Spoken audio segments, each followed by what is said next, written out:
Hello everyone, আমি দীপা। তো আমরা গিয়েছিলাম চন্দননগর ঠাকুর দেখতে। তো এটাই তার থার্ড পার্ট। তো আমরা সবাই ঠাকুর দেখছি, আর এরা দেখবে না বলুন? তাই এরাও এসেছে ঠাকুর দর্শন করতে। আর এই যে রাস্তায় এরকমভাবে বাজনা বাজাচ্ছে, আর একটু মজা না করলে হয় বলুন তো? তাই আমি আর মাসি রাস্তাতে একটু নেচে নিলাম।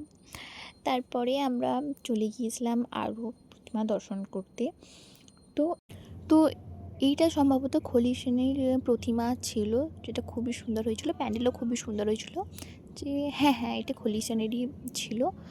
তো আমরা ওখান থেকেই চলে এসেছিলাম চন্দননগর স্টেশন।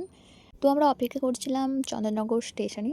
তো এখন বাজে 6:33, আর প্রায় 7টার সময় আমাদের ট্রেন ছিল। তো আমরা ট্রেনে উঠে পড়েছি। ট্রেনে খুব একটা ভিড় ছিল না যদিও। তো তারপরে আমরা নেমেছিলাম সারাহলি, সেখান থেকেও আমরা ট্রেন পেয়ে গিয়েছিলাম। তো আমরা এখন যাচ্ছিলাম মামার বাড়ি।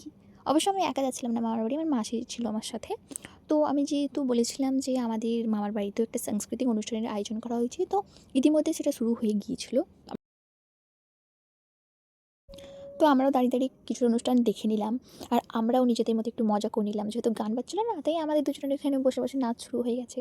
আর আমরা দুজন যখন এক জায়গায় থাকবো, তখন আমরা এরকম পাগলামো করবো না, সেটা তো হতেই পারে না, তাই না?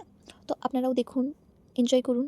ভালো লাগলে অবশ্যই একটা লাইক করে কমেন্ট করে দিন, আর আমার চ্যানেলটা সাবস্ক্রাইব করে আমার পাশে থাকুন। Thank you.